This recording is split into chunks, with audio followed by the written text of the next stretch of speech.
Hi, Joanna. Good to meet you. Now, before we discuss your new research project, I'd like to hear something about the psychology study you did last year for your master's degree. So, how did you choose your subjects for that? Well, I had 6 subjects, all professional musicians and all female.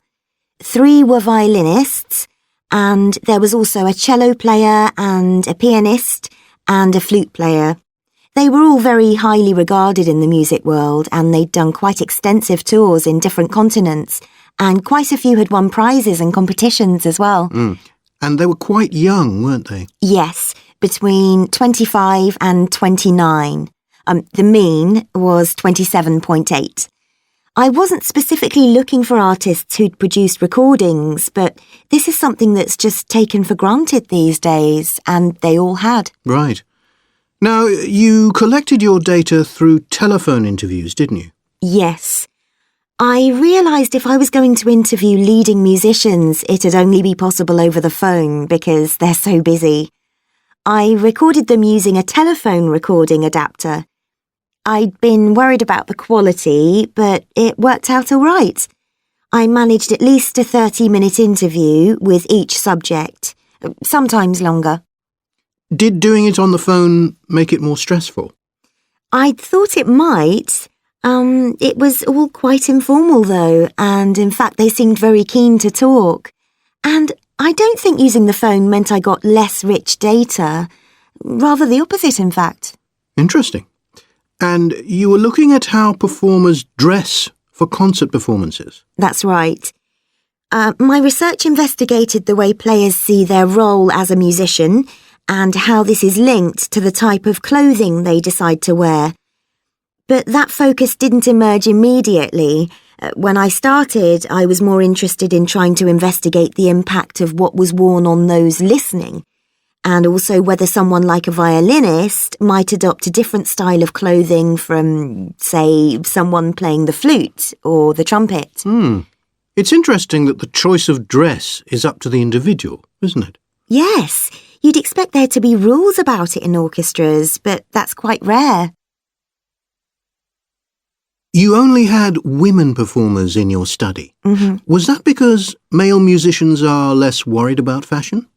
I think a lot of the men are very much influenced by fashion, but in social terms, the choices they have are more limited. They'd really upset audiences if they strayed away from quite narrow boundaries. Now, popular music has quite different expectations.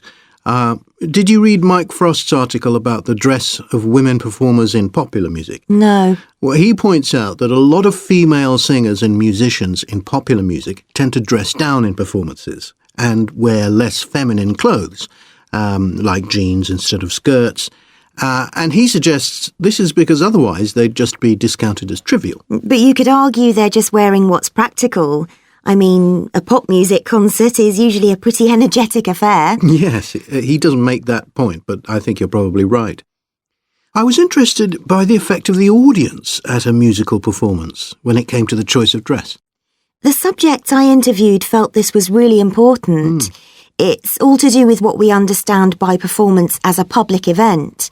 They believed the audience had certain expectations, and it was up to them as performers to fulfill these expectations, to show a kind of esteem. They weren't afraid of looking as if they'd made an effort to look good. I think in the past, the audience would have had those expectations of one another too, but that's not really the case now. Not in the UK, anyway. No. And I also got interested in what sports scientists are doing too with regard to clothing. Musicians are quite vulnerable physically, aren't they? Because the movements they carry out are very intensive and repetitive. So I'd imagine some features of sports clothing could safeguard the players from the potentially dangerous effects of this sort of thing. Yes, but musicians don't really consider it. They avoid clothing that obviously restricts their movements, but that's as far as they go. Anyway, coming back to your own research, do you have any idea where you're going from here? I was thinking of doing a study using an audience, including